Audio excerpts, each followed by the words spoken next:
Alright, so nagbabalik tayo sa ating violin tips and tricks. And for today's video, I wanna talk about bow weight distribution or yung weight distribution natin with our bow arm or bow hand. Yeah.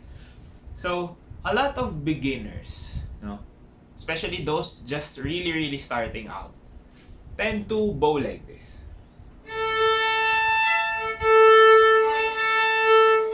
Ganun sila mag-bow with a lot of movements that are really unnecessary. So we've talked about isolating each part, pero it takes more than that to really master the movements that they need to understand. So what do I mean?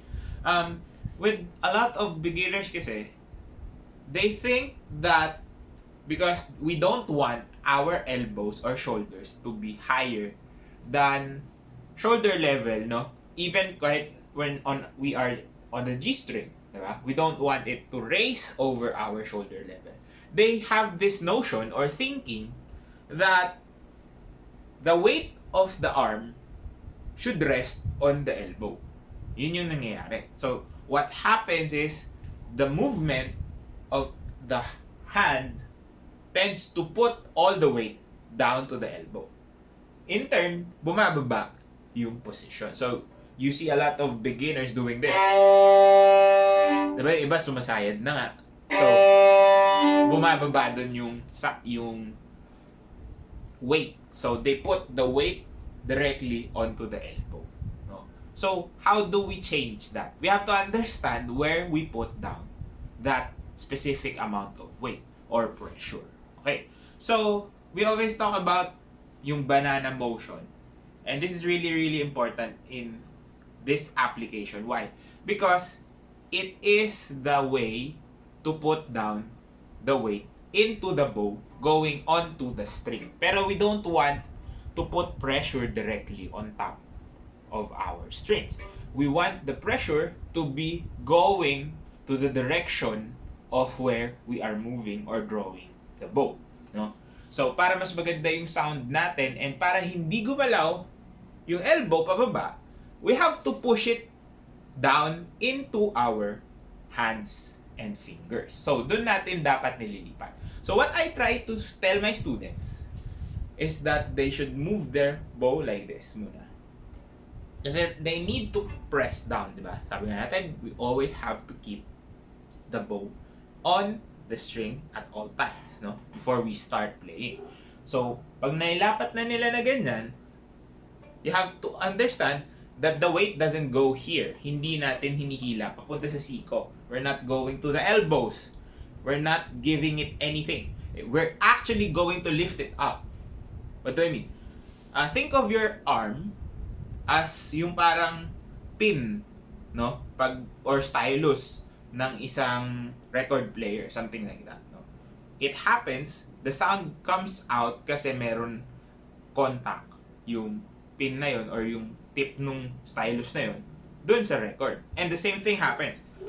Our hands are in contact with the bow, then the bow goes in contact with the string.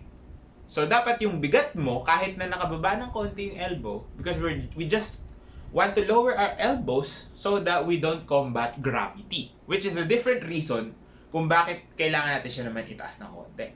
Which is just to make sure that we shift the weight that is going down here, kasi binababa nga natin siya, to just go into our hands and fingers. That way, kung nandito na yung weight, mararamdaman na ng students yung weight dito, mas madali na siyang i-draw ng diretso. Without moving the shoulders, without moving the elbows going down. So, ayun, mababawasan na yung kanilang problems. So, that just applies sa G-string, I'm just showing G-string kasi ito yung pinaka madaling ipakita kasi mataas yung ating elbows, But look how high my elbows are. Here is my shoulder and it's still lower than my shoulder. Pero hindi ko siya ginaganon. So, nababawasan din yung pagkaroon ng unnecessary string crossings, Kasi nga, technically, hindi na naman nila sinasama, Sometimes, hindi nakasama sa movement kahit i-isolate ko siya, ang nangyayari, bumababa lang kasi doon nila nililipat. Especially when they're going down bow.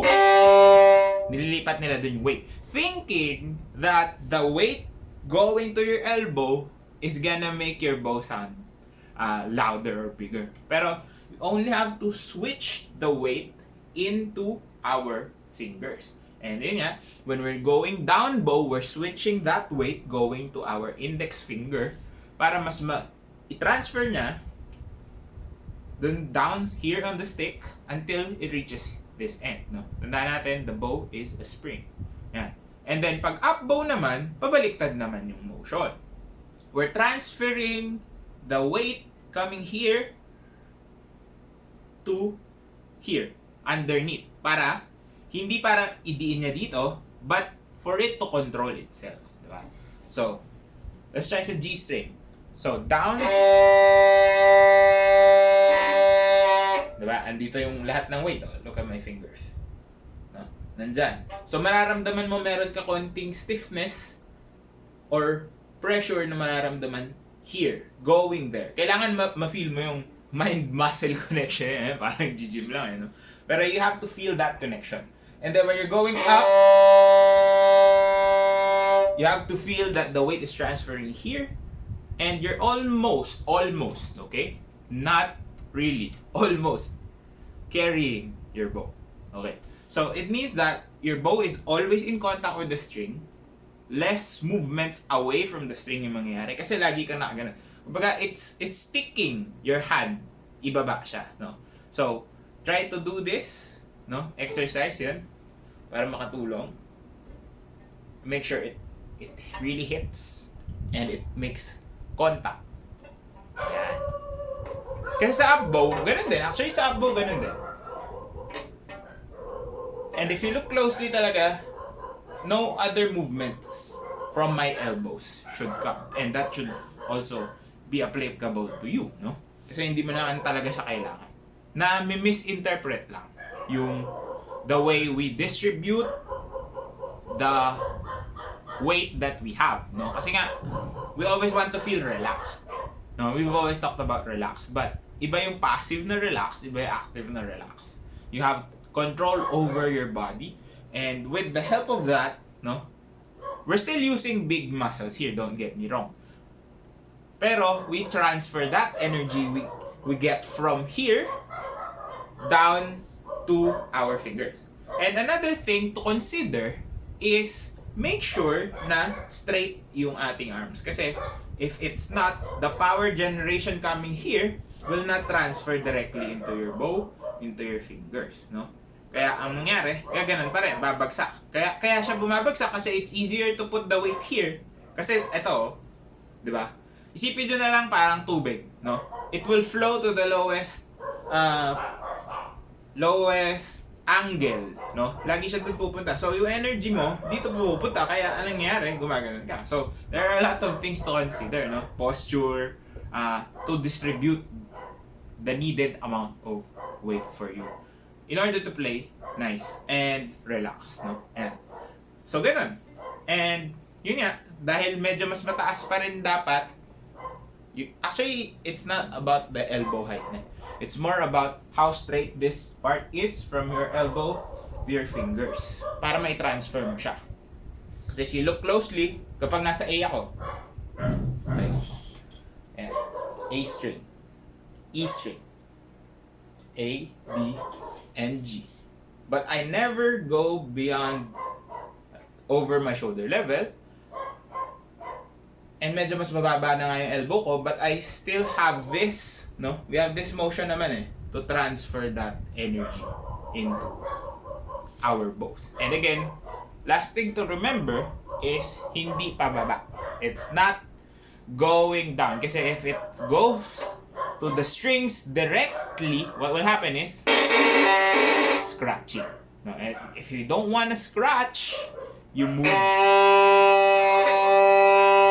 in the direction of the bow. Ayan, pag-usapan pa natin to sa ibang episode ng Violin Tips and Tricks. And of course, if you learn something, no, na ma-apply nyo sa inyong playing, Yes, comment down below, like this video, share this video. It's very, very helpful sa lahat ng mga nag-aaral ng violin, no? And again, thank you all for the support. Check out my course on Udemy where I teach basics. And of course, follow me on all my socials. My album is coming out. Check it out also on Spotify. And of course, we have podcasts over on major music platforms or podcast platforms as well. And this has been Ryan Monakil, Violin Tips and Tricks, and I'll see you on the next video.